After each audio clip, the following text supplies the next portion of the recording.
This week's guest is more than a renowned physician. He's a man who's faced the turbulence of addiction while building a luminous medical career. Born into a lineage of medical excellence, he's delivered over 14,000 newborns and is a devoted father of 3 children himself. Despite his accomplishments, he grappled with alcohol and drug addiction. He'll share the hard-earned wisdom that led him to self-forgiveness and making amends. His commitment goes beyond medicine. He serves on the boards of 2 local foundations and donates his expertise to women's shelters. A decorated scholar and community servant, he's not just a medical expert, but a living testament to overcoming life's toughest challenges. Buckle up for an all-gas, no-brakes journey with this multifaceted king, warrior, magician, and lover, Dr. Paul Wilkes.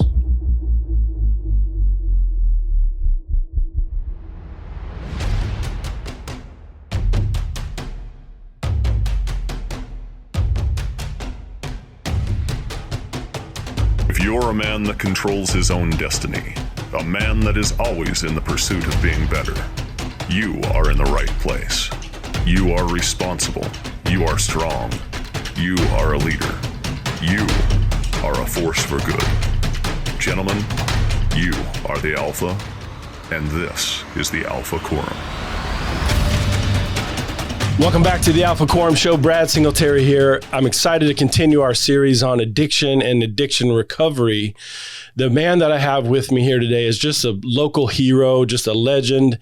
He's done some amazing things. I'll let him talk about his career and those kinds of things later, but I just want to give you my impression of this guy is just one of the best men that I've ever met. I've met many of his family members. We have some mutual professional contacts, and I am just very excited to have Paul Wilkes here today, who can share some of his story that is just filled with wisdom and failure and all the things that go in between that. So, Paul, introduce yourself to us, man. Thanks, buddy.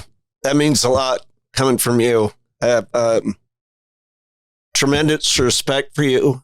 You've helped me.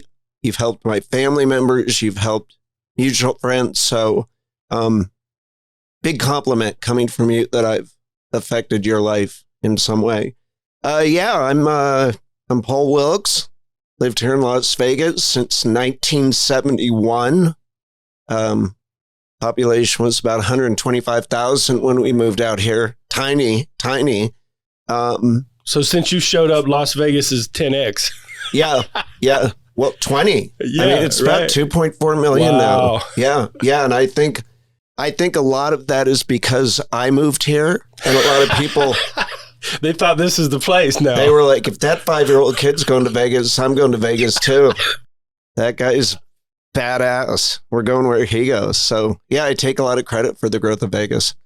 Moved out here in 1971 with my family. Raised in Vegas kid. Lived in a lot of different places, but always ended up back here. Vegas is home. So you're a physician here. Talk about, I don't even know the proper terminology. I know what you do, but I don't know the name of that. Talk about what you do and how your career has evolved over time. Yeah, so I went to college in California, freshman year, UCLA. Then took a year off, came back to Vegas, lived here and worked here. My freshman year in UCLA, I got pretty into drinking and realized, if I wanted to be a doctor, I wasn't going to be able to party a lot. I was going to have to get serious. I didn't know if I had it in me, if the partying was going to be more important than the ultimate goal. So I moved back here to Vegas, lived for a year, ended up going back to Pepperdine University in Malibu, graduated, and then went to medical school up in Reno. Graduated and did my training in obstetrics and gynecology in Las Vegas at University Medical Center. And after that, went and lived in Denver for 3 years. I did a postdoctoral fellowship in what's called maternal fetal medicine, which is the subspecialty of high-risk pregnancy. And when I was in Denver, had a lot of great job opportunities when I finished up there. and took a risk. Came back to Vegas. It was the riskiest offer I received, with the lowest pay, lowest guaranteed pay, but the highest potential upside. So I moved back to Las Vegas in 2002 and joined Joe Adishek, Dr. Adishek, and we started to build Desert Perinatal Associates over 2 decades. And when I moved back, there were 2 doctors, 4 employees, and a 1,200 square foot office. And just by being committed to excellence, showing up early, staying late, working hard while we were there, we now have 4 locations, total of about 60,000 square feet of office space. We have 140 employees. We have 8 providers, and we're in the process of recruiting 2 more. So really just through diligence and commitment, and I think more than anything, passion, loving what I do, but anything that makes a pregnancy high risk, either from the unborn baby's standpoint or the mom's standpoint, they kind of end up with us over at Desert Perinatal. So our audience is a bunch of men, and I wonder what does perinatal mean? So perinatal really is the time around birth. It's either Latin or Greek. I don't know. I'm not smart enough to know the difference. But the time around birth. And what it is, it's just caring for an unborn baby and a mother. And the challenge really is that oftentimes what's best for the mother is not what's best for the baby. And so we have to figure out a way to kind of take care of the mom the best we can to get that baby as mature as possible in the womb before we have to kind of pull the trigger and deliver. And one of the things I've really enjoyed is, I remember when I was having children, I would go into my wife's OB appointments with her, and the doctor would come in and he'd sit on his stool. I'd be sitting next to my wife. He would make eye contact with her. He would talk to her. He would ask her questions. He would get up and he would leave. And sometimes I would leave thinking, why was I even here? I remember that. And so I'm really big on involving the father of the child, or the mother of the child. I take care of a lot of lesbian couples who have done donor sperm. And so I find it very important to involve everyone who's in the room, whether it's, a couple's second baby and they bring their 3-year-old in. I always like to kind of involve the 3-year-old. If a grandmother or grandfather is there, just make it a really cool family experience.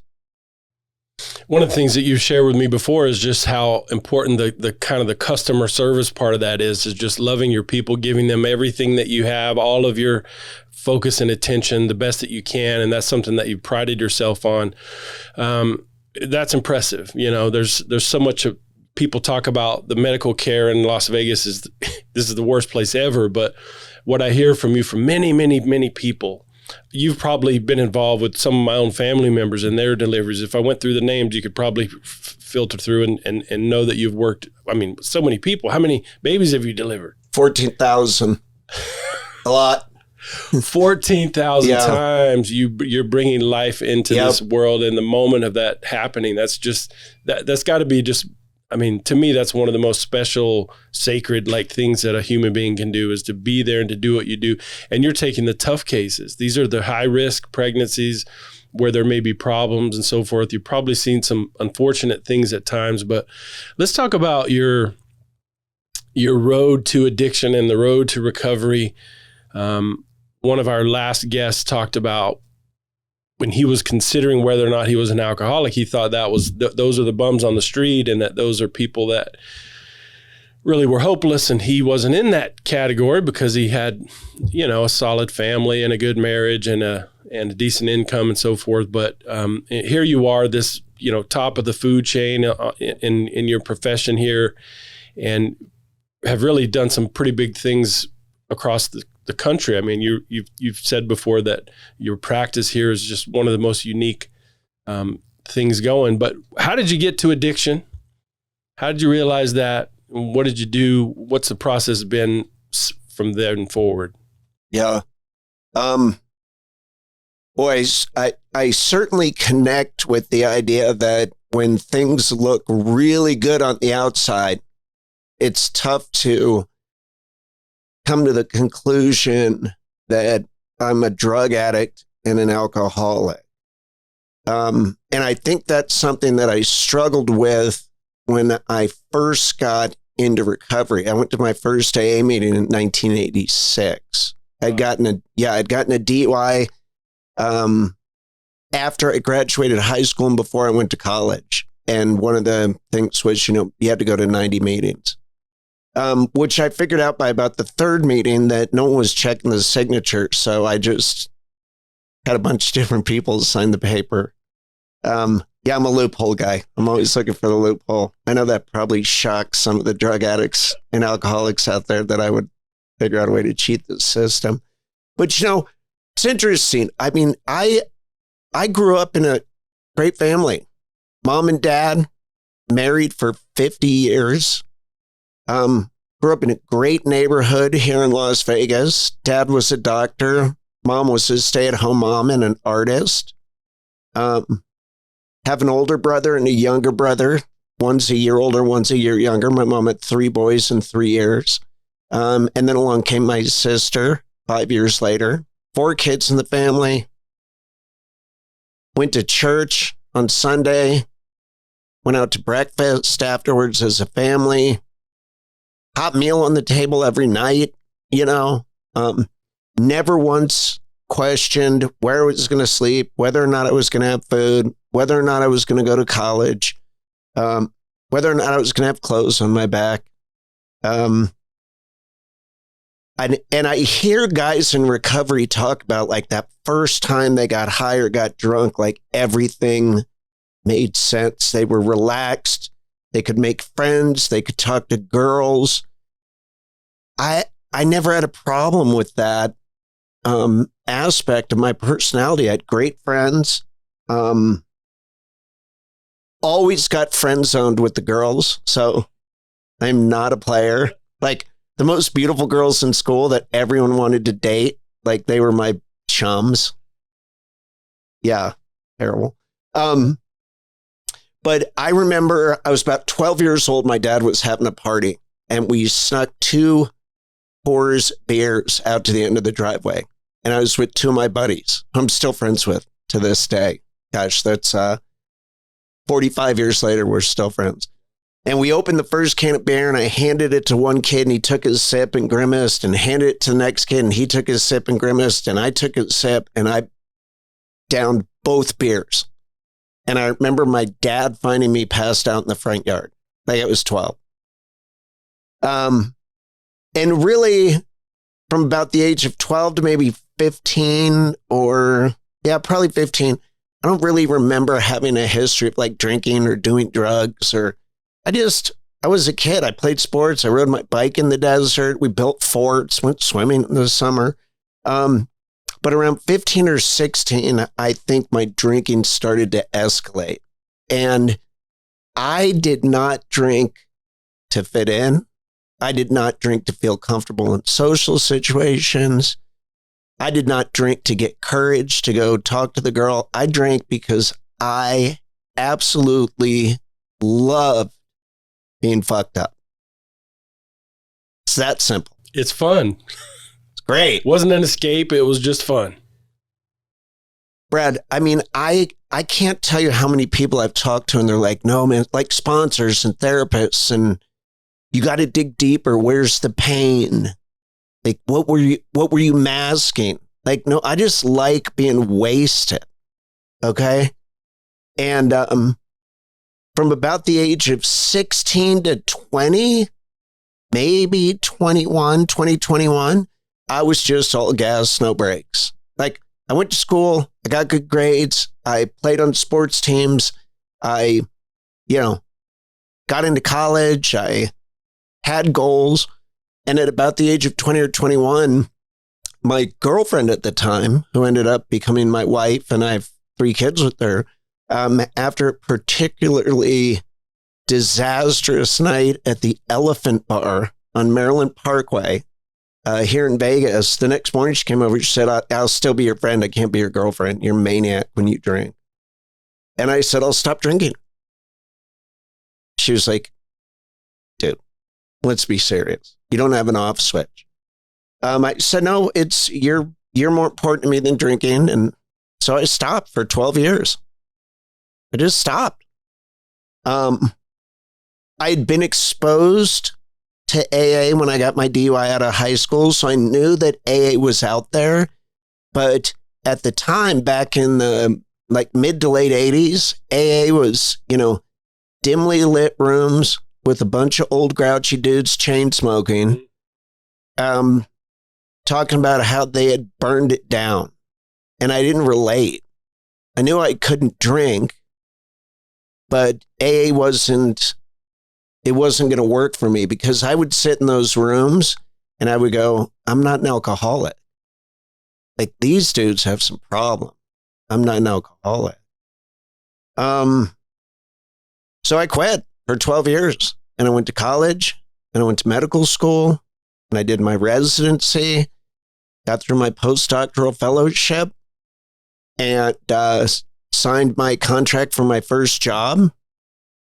I was a delegate for the American College of Obstetricians and Gynecologists, and I went to a meeting in Hawaii to talk about, kind of national policy and how it affects people in my profession. And we were at a dinner, and they came around. They said, you want red wine or white wine? I said, white wine. I mean, no thought. So I'm having fish. I'll get white wine. I remember reading somewhere that white wine goes with fish and red wine with steak. And I went back that night and drained the minibar. Like, even the stuff that you go, who drinks cream de menthe? Right? Drained the minibar. Went out, floated around in the pool the next day drinking a double 151 Mai Tais. A lot of heat on those. Somehow made it to the airport. I remember the pilot saying, we're now back over the continental United States. And I rang my call button and I said, can I get some more vodka? And she was like, no, you can't. You've literally emptied the first class cabin. All of it. And I landed and I went home and I told my wife, I drank while I was in Hawaii. She had not seen me drink for 12 years. And she didn't believe me. She goes, no, you're screwing around. I go, no, I drank. She said, how'd it go? And I go, it went really well. I think I can drink normally. Like, what? You drank the plain out of vodka? And of course I didn't tell her that. And off to the races, kind of a slow burn until it wasn't. And then the last 6 months of that run, which probably lasted 2.5, 3 years. When things got bad, I ended up divorced. I ended up not having regular contact with my children, who, my kids, I love them. They're like, my kids are my whole world. But other things were more important, like drinking. The last 6 months of that run, I discovered that if I did some cocaine, I could drink more, And then in 2005, went to rehab for 60 days, shut it down and, went to rehab. Came back from rehab, actually got into a physician's assistant program, signed up for it, wasn't mandatory. Did that for 5 years. And when that 5 years was up, signed up for another 5 years. And when that 5 years was up, I was like, I'm kind of sick of calling every morning to see if I got a pee in a cup. And it's now been 10 years. I did 12 years before. Now it's been 10. And eventually the guy that ran that program, that was a dear friend of mine, it really kind of kept me on the beam. He died. And things went a little sideways. It was like I don't know if it was lack of accountability. I don't know if it was grief. I'm pretty sure it's because I'm an alcoholic and a drug addict. Like, I don't need a reason. And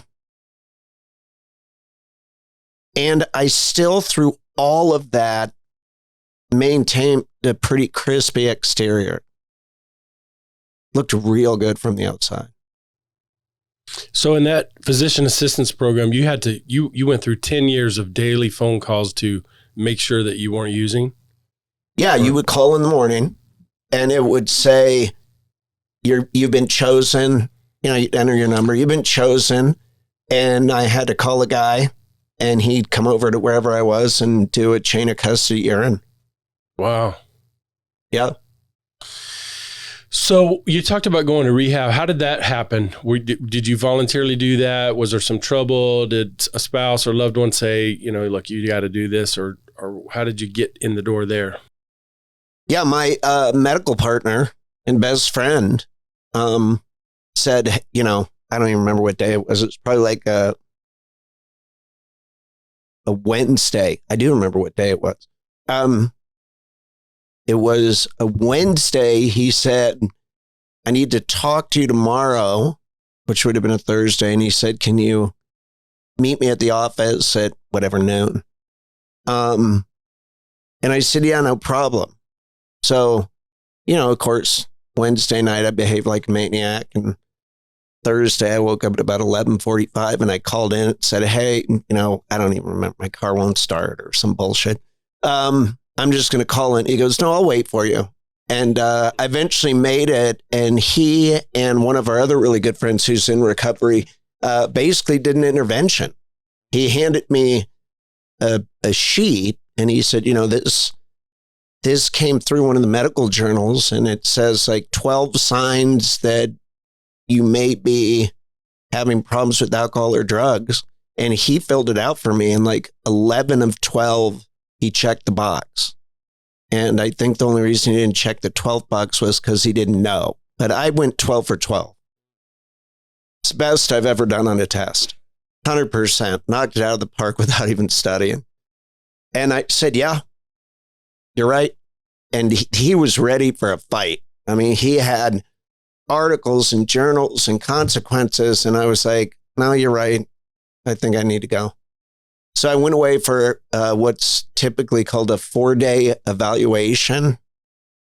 And at the end of the 4-day evaluation, they said, no, you got to stay for 30 days. At the end of 30 days, they said, you got to stay for another 30. So you talk about acting like a maniac. I mean, I just wonder what some of those things were. What were the problems associated with drinking and using? What did you do? What kinds of things were you, if you're comfortable talking about that? Yeah. I was unavailable, you know? I mean, if I knew that I had to work, if I knew that I had to be available, I'd shut it down. I'd be available. But if I had some time off, you know, I'd start at my house and get in my car and drive down to this strip and find, you know, this is a long time ago. But, you know, I'd find a restaurant and I go to a restaurant, get a dinner and, you know, drinks before, bottle of wine with, drinks after. And then I'd go to one of the, you know, nightclubs on this strip and get a table and get, you know, just nonsense. And, you know, I could leave my house on a Friday and come back on a Sunday. I mean, I could just go. And, you know, my personality type is when I'm going to do something, it's all gas, no brake. It's I'm doing it. And that is a big asset, I think, in most men's lives.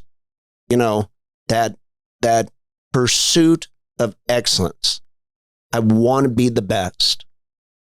Not second best, not top 10, like the guy.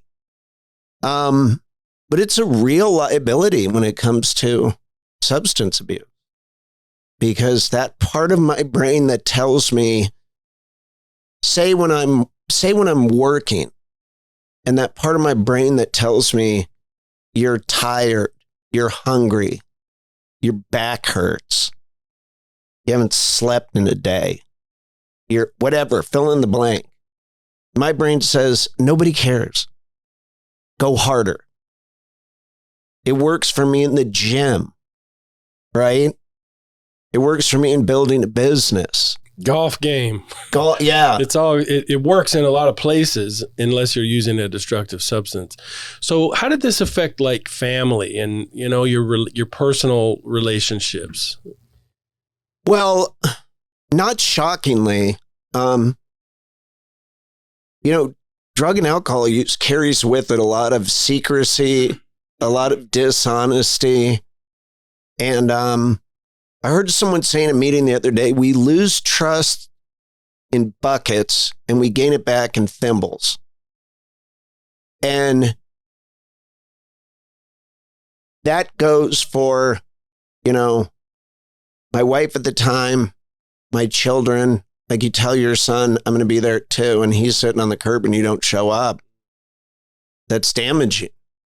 A lot of hurt there. And even when I was present, I wasn't present. They pick up on that.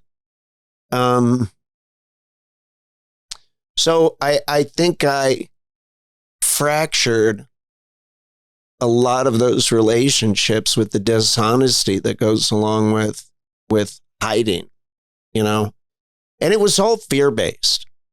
It was just all fear-based. And I can trace that part of my story back to the way I was raised, like I'd bring home 5 A's and a B plus. And my dad's first question was, why'd you get the B plus? I was, for lack of a better word, like, I think I was taught from a very young age that good is not good enough and great is not even good enough. Excellence, you're getting there. You're getting there. And I think there was a lot of shame in my addiction, in that pretty much anything I had ever put my mind to, I was able to do. I remember a buddy that I grew up with, really great guy, still lives in Vegas. We spend some time together. And I remember him asking me, like, hey, you want to train for the 5K turkey trot or whatever? And I was like, no. We're going to do the Las Vegas Marathon. Like, women, children will do a 5K. We're doing a marathon. I had no idea what that entailed. I was like, why would you do a 5K when there's a 26.2 mile race? And I was able to fight through all of the things that happen when you're trying to achieve a certain goal that's difficult. I was able to fight through that and succeed through sheer will, except addiction. I couldn't figure out a way around it. What was your most kind of a humbling moment? Can you think of a time when you just really, and I don't know if it's hitting bottom or just really crumbling into feeling like, life had become unmanageable, and the moment that you just accepted? I know exactly where I was standing, what I was doing, when I realized that I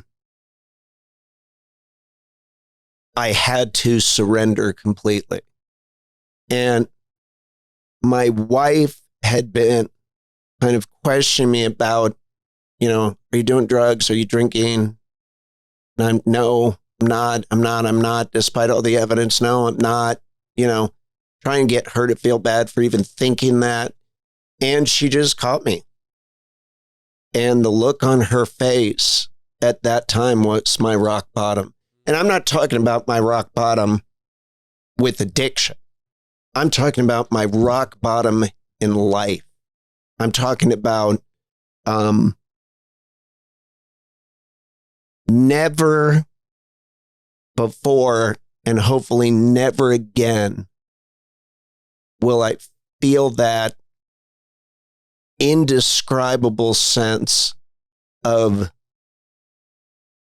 demoralization and shame and self-hatred that this woman who has given me so much, and all she ever asks in return is for me to be honest.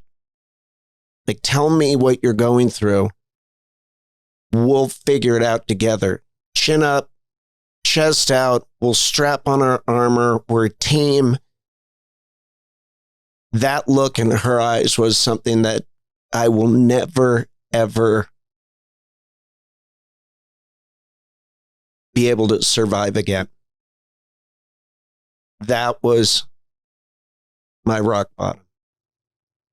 So what'd you do from there? Went to meeting.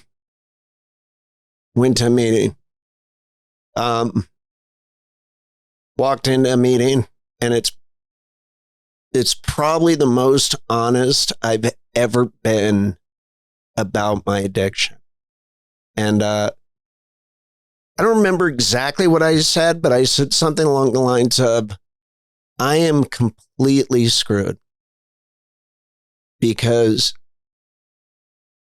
I cannot live another day with alcohol or drugs in my life. And I can't live another day without them. And I don't know what my options are. Talk about your just adjustment to those meetings. You know, a lot of people kind of balk at the spirituality focus. Everybody's talking about God, or you hear that people drop that stuff here and there. You grew up going to church and things. Maybe that wasn't threatening, but just the idea of getting in a room full of maybe mostly men talking about their personal failures and things like that. Was it strange to you? It sounds like you jumped right in and shared from the beginning, but what was it like to get started in all that program? I had zero reluctance.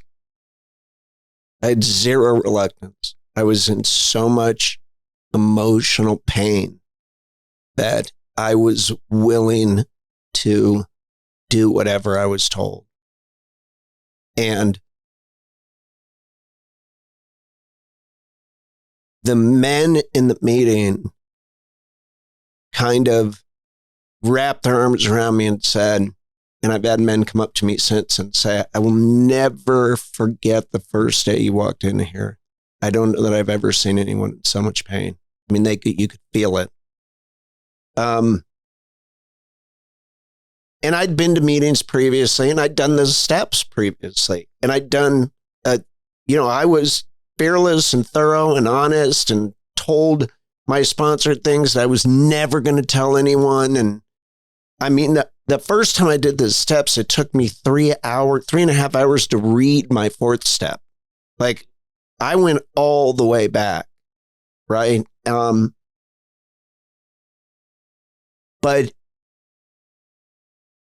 there was just a sense of desperation that I'd never felt before.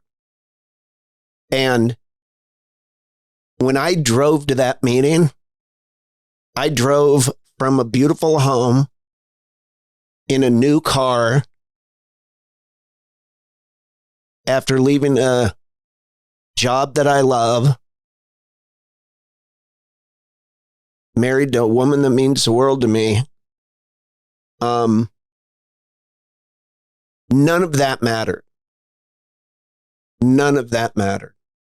There was nothing on the outside that was any longer going to treat the pain on the inside. Wherever that pain was coming from, after 12 years of sobriety, even during that whole 12 years, somewhere in my head, I knew I was going to drink again. But I was going to drink like a gentleman. The second go around, I knew I was going to burn it to the ground. I didn't have any sense of, I think maybe when I dipped my toe back in, it was like, okay, I'm not going to burn it to the ground. I'm just going to like party on vacations. That was my loophole. But very quickly realized that plan was not a good one. And instead of backing away from that flame, I said, we're going to burn it down. I'm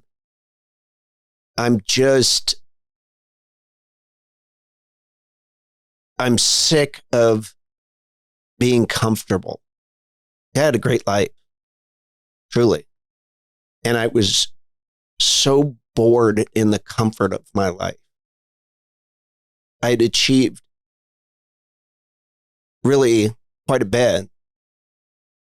And I was like, I'm up for a challenge.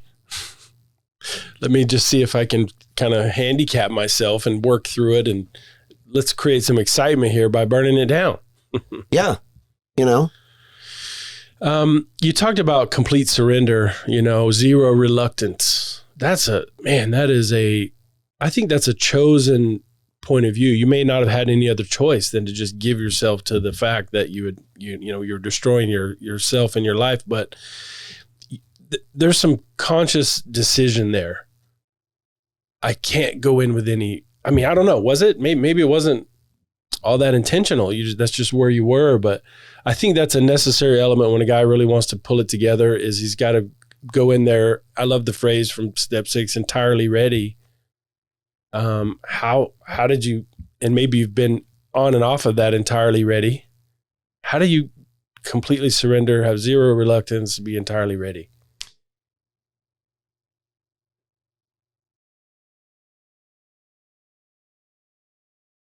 My greatest source of shame in that moment was that I had been given gifts from God that, if used properly, would make the lives of others better. And the thought that I was going to throw that away was horrifying.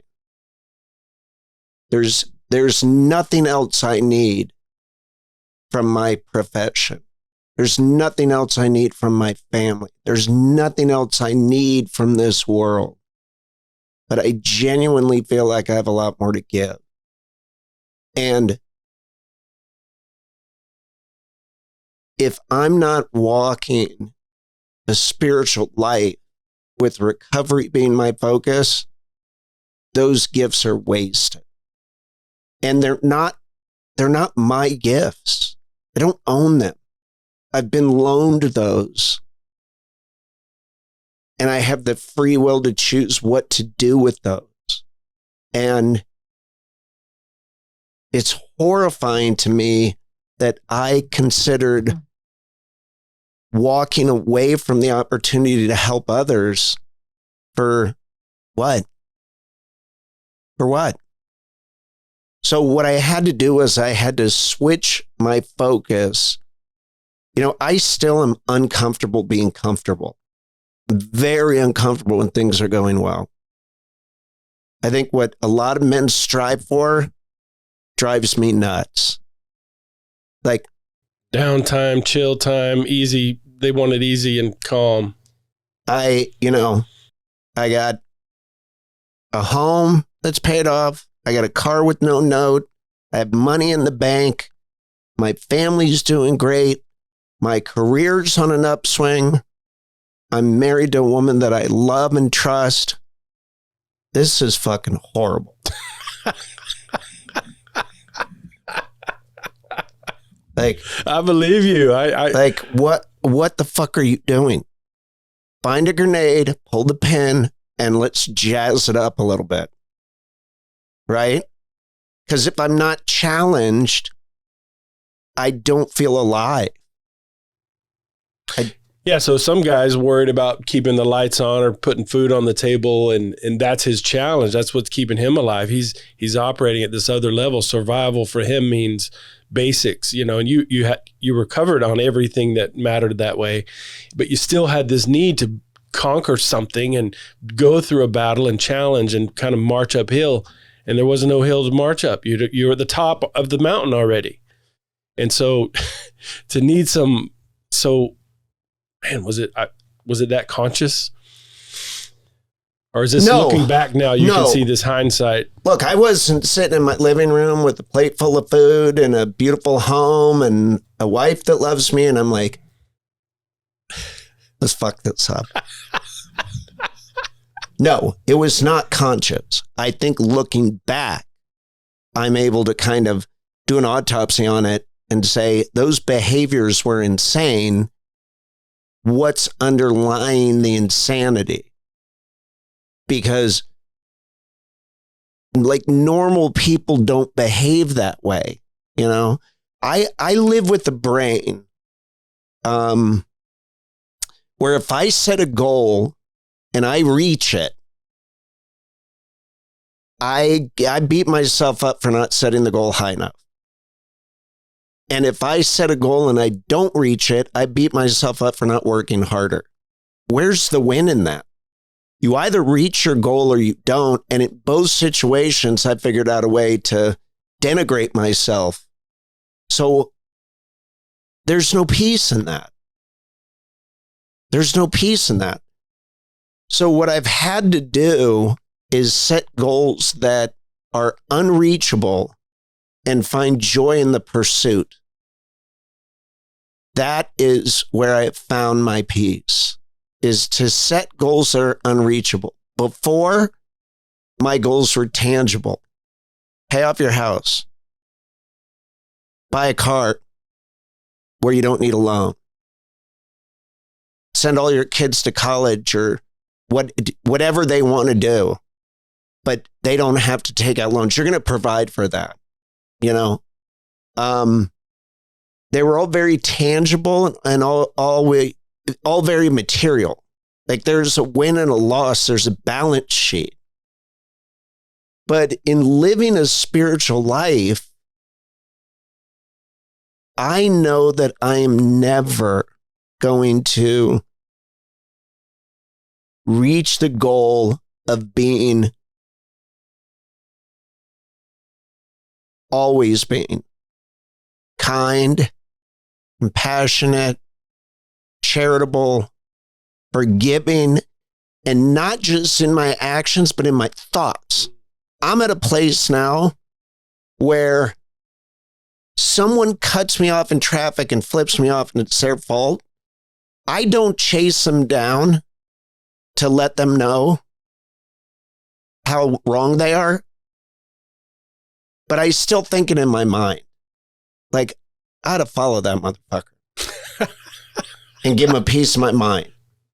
Okay, that's progress. I don't do it, but I still think it. So now let's try and say, a guy cuts me off in traffic and flips me off. Maybe that's a guy who's rushing to the hospital because he just got news that his child was in a car accident. Okay? Like, don't even have the thought. Don't even have the negative thought. Don't have the negative emotion. Find compassion for people. Love the unlovable. Because there are plenty of times in my life I've been unlovable and people loved me when I didn't love myself. So who am I to withhold that from another human being? So this is the pursuit that's always challenging you, the spiritual stuff. So you got the financial things set, you got all your kids taken care of, you've managed your assets and whatever, that's all done. But the thing that you need to be pursuing is love, forgiveness, patience. Those are the kind of things. Is that what you're saying? Yeah, I'd like to be excellent at being good. Mm. That's what I'd like to do. I'd like to be excellent at being good. It really, when you think about abusing substances and just self-indulging in any way, that the focus is on me and my feelings, but you're talking about walking around in life being compassionate to other people. Some of my clients, if any of my clients are listening to this, many of you will recognize something that I talk about that I learned from Paul, who said, if you wouldn't trade places with the person, you've got to find some compassion.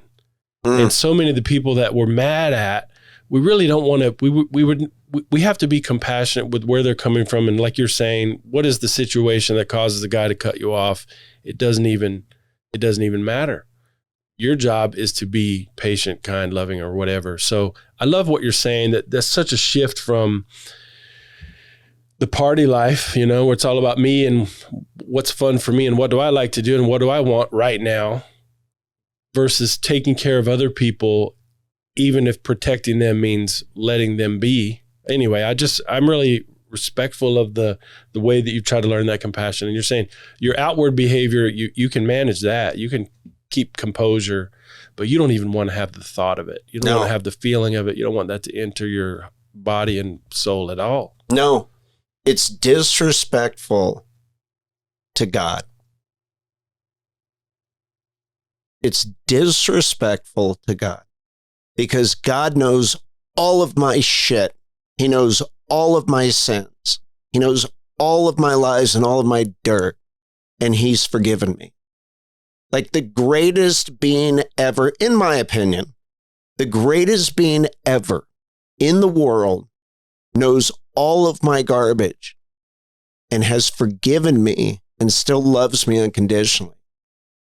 How arrogant do I have to be to not be able to bestow that on someone else? And I am like a grain of sand on a cosmic beach. I'm nothing in the universe. I'm a small cog, if even that. But I'm going to hold a grudge or keep a resentment against someone when God's not doing that to me. Like, that's so arrogant. And it's easier said than done. You said earlier, you were talking about the fourth step. It took you 3.5 hours to read it. I'm guessing it took you a long, long time to write it and to consider those things. I remember when I started that process, I thought, I don't really have any of this. I don't really. Yeah. What are you talking about? 1,000 lines later on my spreadsheet, my color-coded freaking thing that's listing all of the stuff. So for guys who aren't familiar, what does that mean? The fourth step is about searching a fearless moral inventory. Is that right?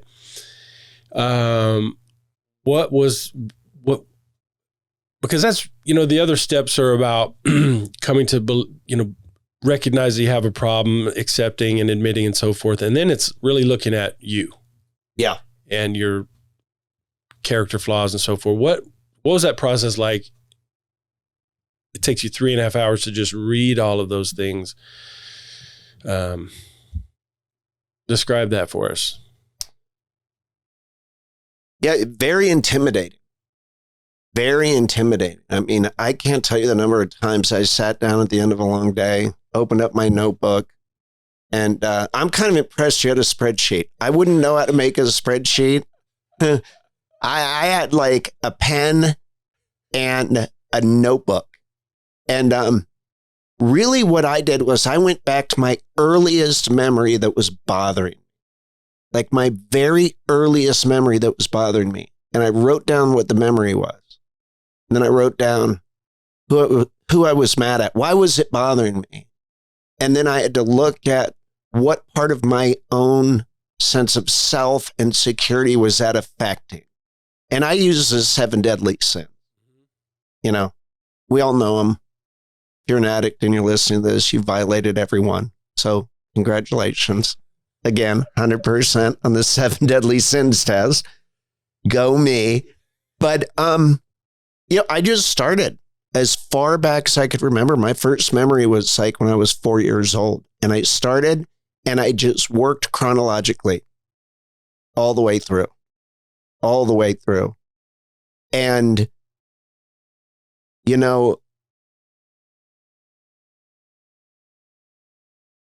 for me, it was a really uncomfortable process to even go back and relive those things. I mean, from the outside, my upbringing looked awesome. Like, we lived on an acre in downtown Vegas in like a 6,000 square foot house, went to church every Sunday, educated, loving family, Christmas lights up every Christmas. There were some downsides. I don't dwell on it. There were some downsides. I didn't want to go back and even think about that. I didn't want to open those wounds. You know, I had forgiven anyone who had done something horrible to me. Leave it alone. But I needed to be fearless and thorough. And so it was a very uncomfortable process for me to go back and tap into those emotions and those memories that I had worked through.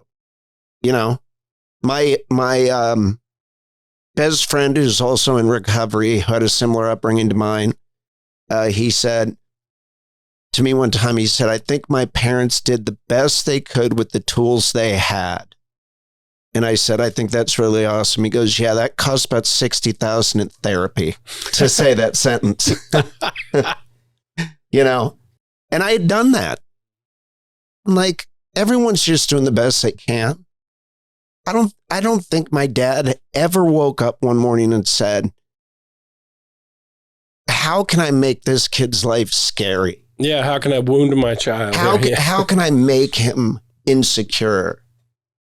You know, I think my dad was a lot better dad to me than his dad was to him. That's generational improvement, you know? And I can applaud him for that. And I can also have tremendous gratitude for him because he taught me ways I don't want to be with my children. Because I remember how it feels.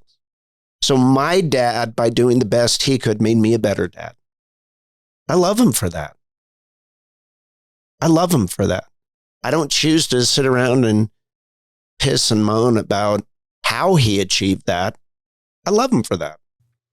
So you're talking about going through these early memories that you're kind of recounting resentments and things and pains and hurts and whatever, and then it starts to turn into the things that you have done for other people. And then you have to start making amends and things. What kind of things jump out at you on that part of your process? Like, some of them were low-hanging fruit. Like, I remember I got in a fight with a kid in 5th grade, and we were fighting in, might have even been my front yard. And I was getting the best of him, and I just saw a pile of dog shit, and I dragged him over and raked him through the dog shit. And I felt bad about that. I was like, that's not cool. So I tried to track him down, you know, and go, hey, sorry, I dragged you through the dog shit. And he was like, I don't even know what you're talking about. There was another one where there was a 7-Eleven on Rancho in Charleston. A guy named Richard owned it. And my friends and I would go in, and someone would distract him, and we would just loot the place of candy. Those little Jolly Rancher candies, they were a penny at the time. And I remember it was the first amends I did. I was going to a doctor's meeting down there. It was like right by there. And I go, I got to pull in and see if this guy's even still alive. And I was walking into the 7-Eleven. He was walking out. And I go, Richard? He's like, yeah. Hi, I'm Paul Wilkes. And he goes, hey, Paul, how have you been? I'm like, wow, I was a horrible child. This guy still remembers me. So I told him, you know, I'm in a program of recovery, and part of it is making amends, and I stole this candy from you. And he's like, man, you guys were hoodlums. You're the second guy this week to come here and tell me he stole from me and make amends. And I go, yeah, pretty much most of the dudes I hang out with should probably be in this program. And he was really cool about it. He goes, how much candy do you think you stole? And I go, ballpark 500 pieces. And he's like, all right, how much were they? I go, they were pennies. There was a penny a piece. He goes, so $5, what year was this? What do you think it's worth now? I go, I don't know. Now they're 25 cents each. Let's say $500. And I reached in my pocket to give him $500. He goes, donate it to charity. So I donated it to charity. You know, those amends are kind of the low hanging fruit. financial amends and sorry I dragged you through dog shit when we were in the 5th grade. But like when you have to sit down with family and say, I'm sorry I lied to you. I'm sorry I didn't show up when I said I was going to show up. Sorry I've never really been like a yeller or a violent guy. That's part of what I realized didn't work for me growing up. So, but it was really difficult sitting down with my ex-wife, sitting down with my 3 children. It was very, very painful, and the manner in which I did it was, I'm here to listen. I want to know what I've done to hurt you. And that it's very hard not to litigate that, especially when their recollection of it as a child is not my recollection of it. But it didn't matter what my recollection was. That's not why you were there. You're not I wasn't there to litigate it. I was there to listen and genuinely apologize and ask my children that if I behaved in a manner that hurt them moving forward, would they call me out on it right away? Which they've done. So you've done this process with your kids. You've gone back to them and addressed things like this with them. And how did that go? Very painful. Mm. I mean, I remember saying to my son, my only goal as a dad was to be a better dad than I had. And he looked me in the eyes. He said, that's a pretty low bar to set for yourself. Damn. Sit with that for a minute. And you're trying to receive that had hurt, but you're coming at this in a place of openness. So you're just allowing that to be his position. My goal was to help them heal. And if I had to take a few licks, okay. As a father, my job is to help my kids be whole and happy, And if I had to take a few lumps to get them closer to that, then okay. But it was tough. The wildest part was when I'd go to make amends to someone and I'd explain the process, and then I would make amends, and they would go, I've never even thought of that. And I found that with quite a few amends where something that's bothering me, I realized that the amends process is a lot about me unloading my shit. And, it's tricky because except for when it's going to cause harm to them or others. So I strongly suggest prior to making amends, you get a sponsor and you bounce it off of them. I want to talk about the impact of that. So the mentorship, sponsorship, the learning from other people, you go to the meetings and most of them don't, they don't allow crosstalk. So you share and you listen to the person that shares, and that's about it. But what's been the value of involving other people in this? A lot of men just kind of think to be a masculine man means you handle it, you take care of it by yourself, be self-reliant. And so that doesn't really work when you're trying to,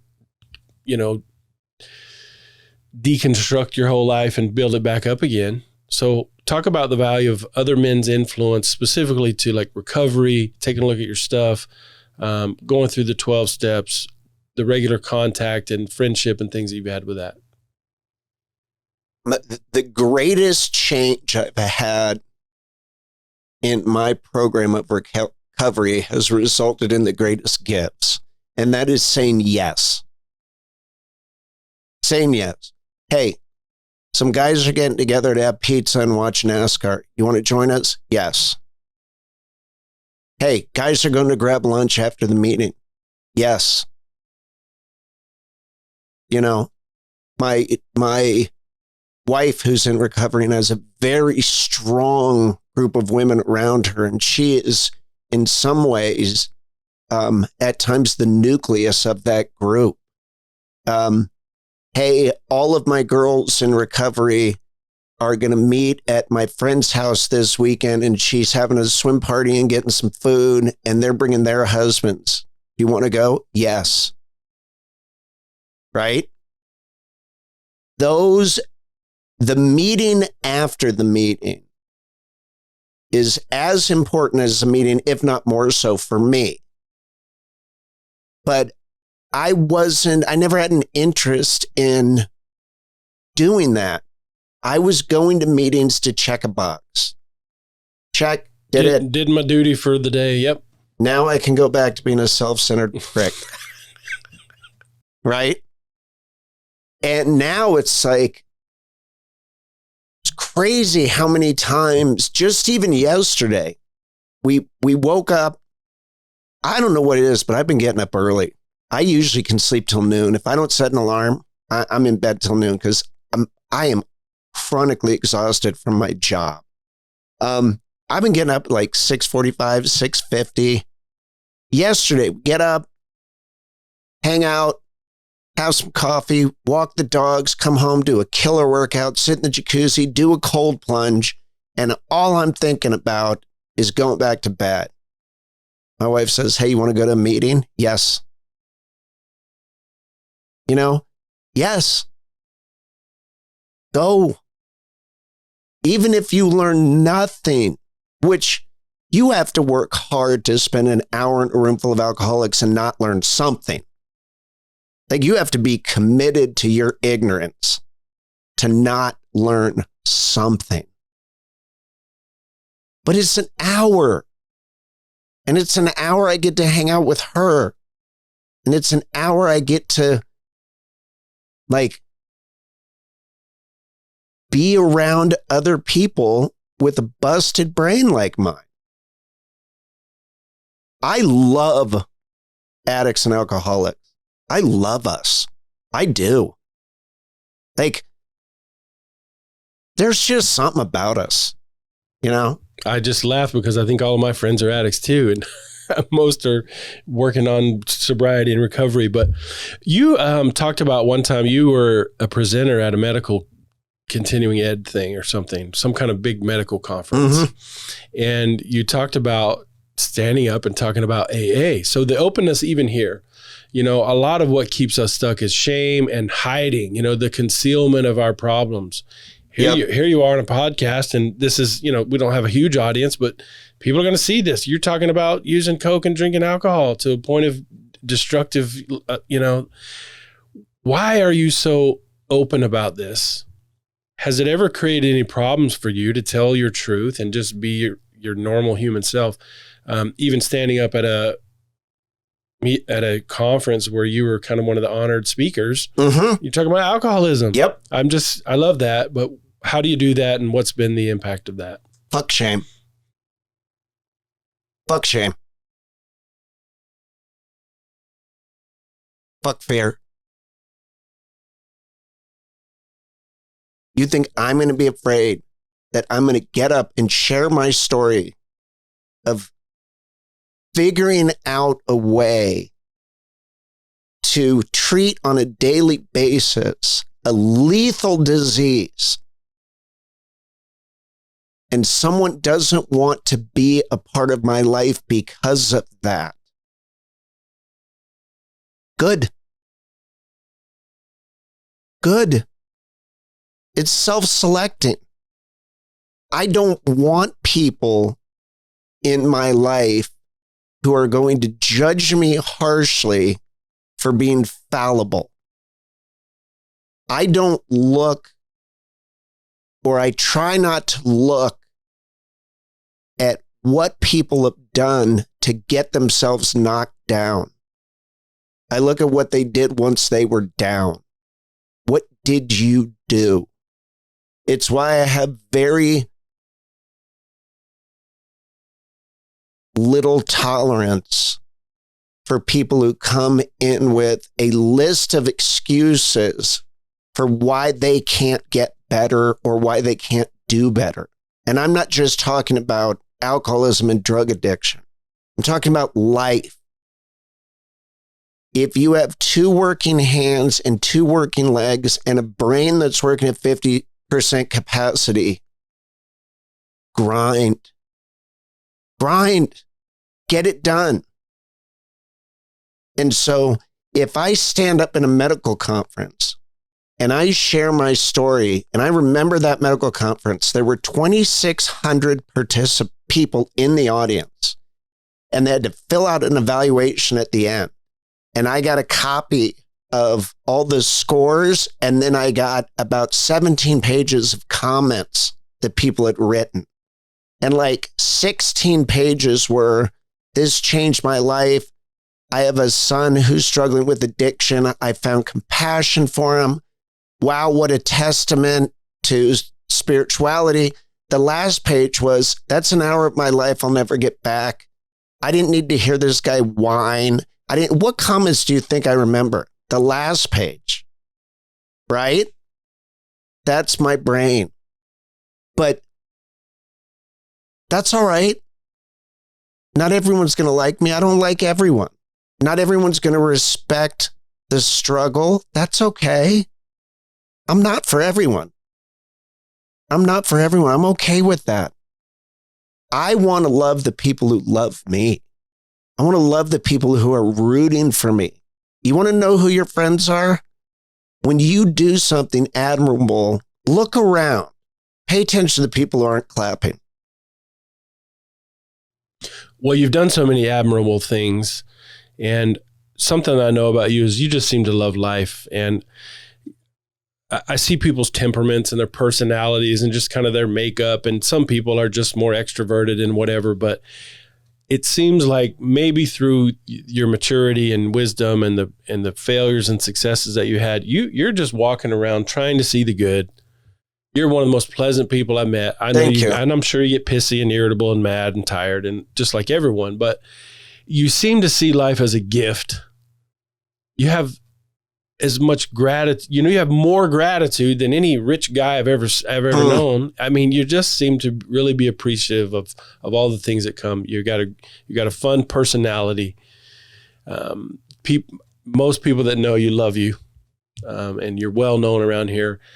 What, if you could take away from your recovery process, things in the 12-step literature, phrases or thoughts or ideas that have been the most significant to you, and things that you would share to a guy who's standing on the doorstep of looking at either, he's saying, I can't live another day with this, and I can't live another day without it. If there's a man listening who is in a similar situation that you were in, what are your best points of wisdom for a man in that situation?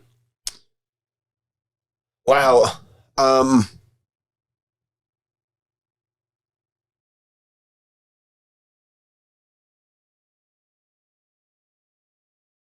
I think the most important thing that a man can bring to recovery is self-forgiveness. I think forgiving oneself for all the unforgivable things we've done allows us to consider the potential for a better life. Because I think a lot of us believe we don't deserve it. A lot of us believe we don't deserve it. I have a really good friend. His name's Mike V. Loud New Yorker, very polarizing. I don't know many people, when you bring up his name, they go, oh yeah, I don't really have an opinion about that guy. People are always like, that dude's the GOAT. Or if I ever hear his voice again, I'm going to poke out my eardrums. He happens to be one of my boys. I love him. And had so much shame when I came back. I was so sad. And I remember he looked at me and he goes, put down the stick. Put down the stick. Stop beating yourself up. You think God's forgiven you?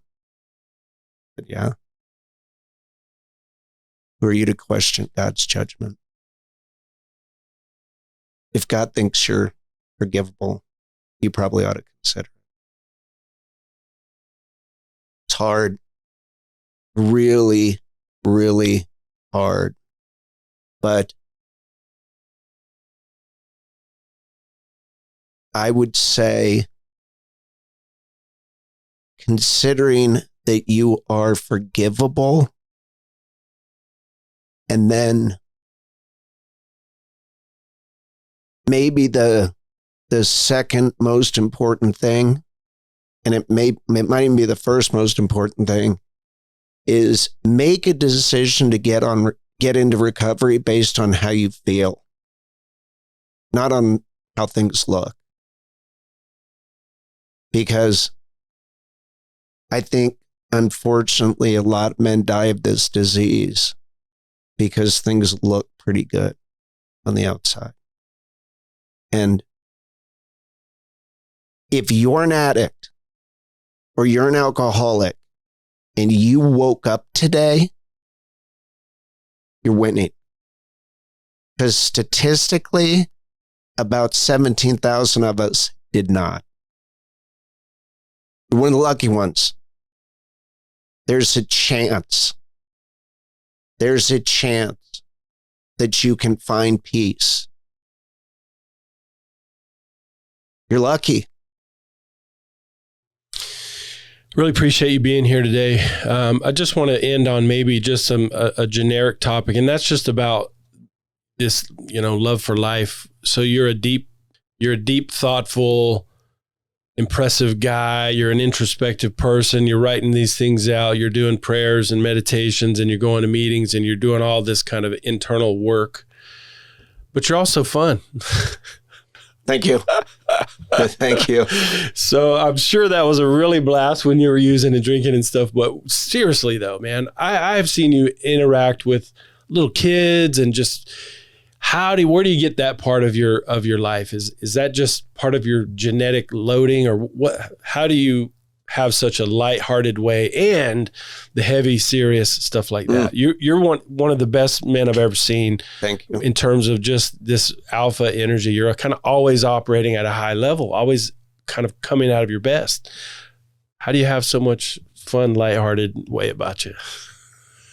So I was born October 17th, 1966. And I was born prematurely. And when the doctor handed me to my mom, he said, spend as much time with him as you can because he's not going to live. And I was placed in an incubator. And if you take a deep breath, your ribs go out. I would take a breath and my ribs would go in because my lungs were so underdeveloped. And every breath, my mom would sit there and go, breathe, breathe, please breathe. And when I was finally discharged from the hospital, my pediatrician had to put his finger on the scale to make me 5 pounds so I could go home. And the pediatrician said to my mom, buckle your seatbelt.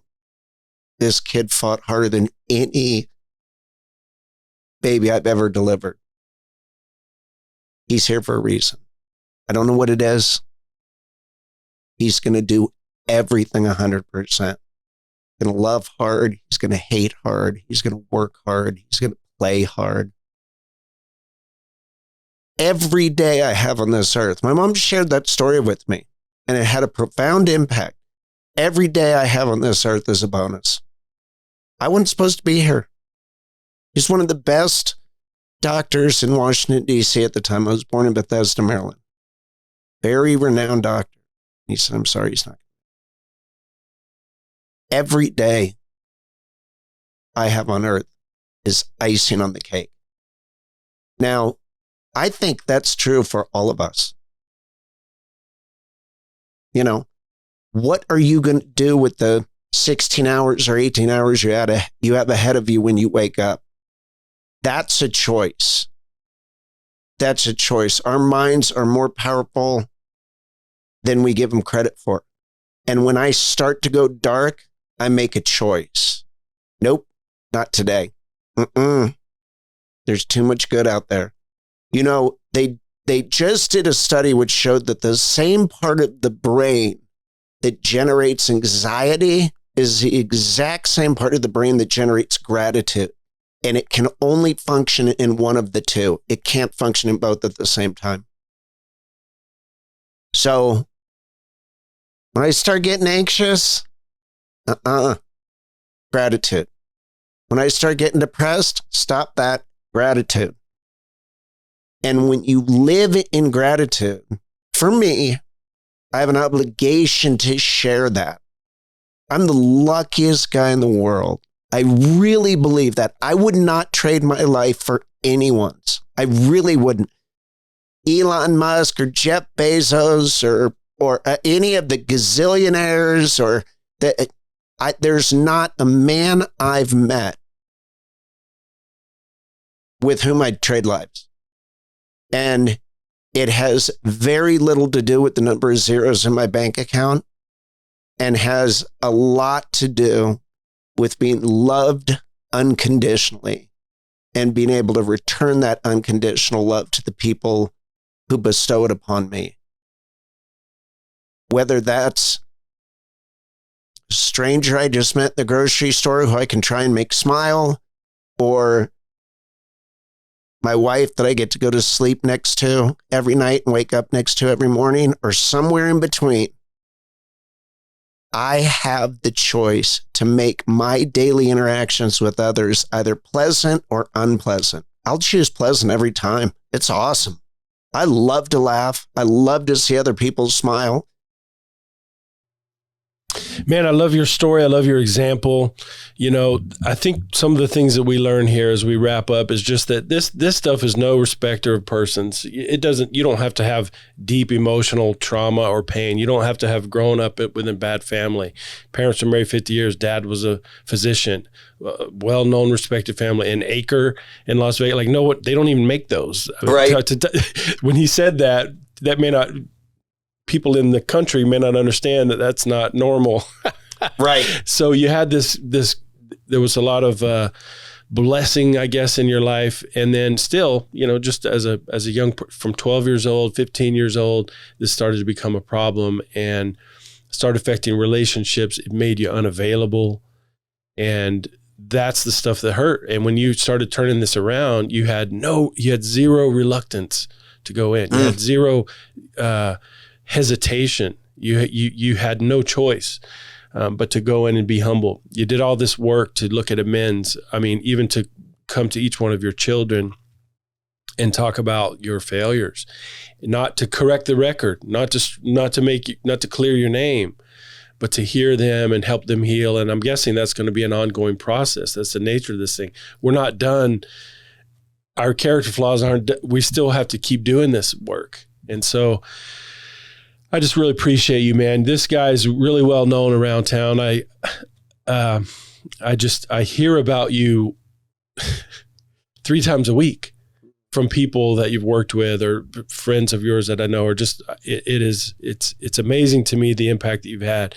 You've delivered 14,000 children, not ordinary births, not ordinary circumstances, and you talked about your talents and gifts, and that this disease, if you don't manage it and get control of yourself and correct who you had been, that you wouldn't be able to use your talents that God was giving you. That would be an offense to him. You guys, this is how you do it. This man is, I've talked a lot before. People ask me, why do you use the word alpha? That's such a dumb thing and whatever. And to me, that is best encapsulated in the book King, Warrior, Magician, Lover. When I look at someone like Dr. Paul Wilkes, here's a king. He's a man who is generously giving to his kingdom, taking care of his people. He's built a huge, very successful practice. He's done well for his family and done well in his personal pursuits that way. So he's a king, he's a warrior, he's fighting for things. He's fighting for causes. He's done so many charitable, like philanthropical kinds of things. Just there's story after story. There's a long career of doing those things. He's a magician because he has specialized knowledge. When a child is supposed to be, born with challenges or complications, he takes care of that. We think I had a hard time setting up my lights and camera today.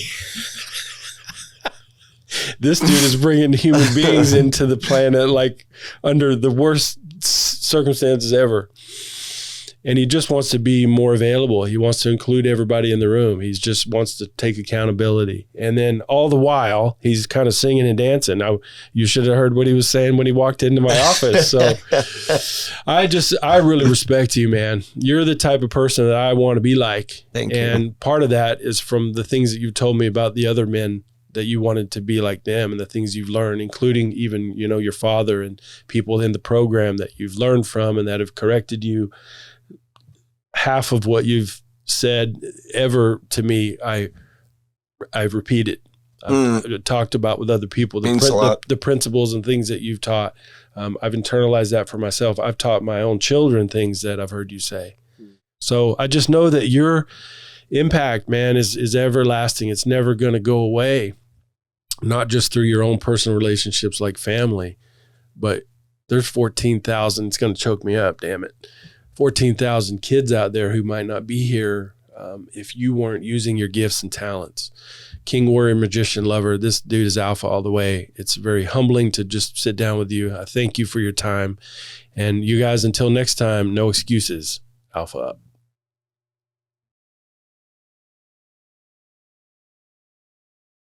Oh, boy, that was awesome, dude.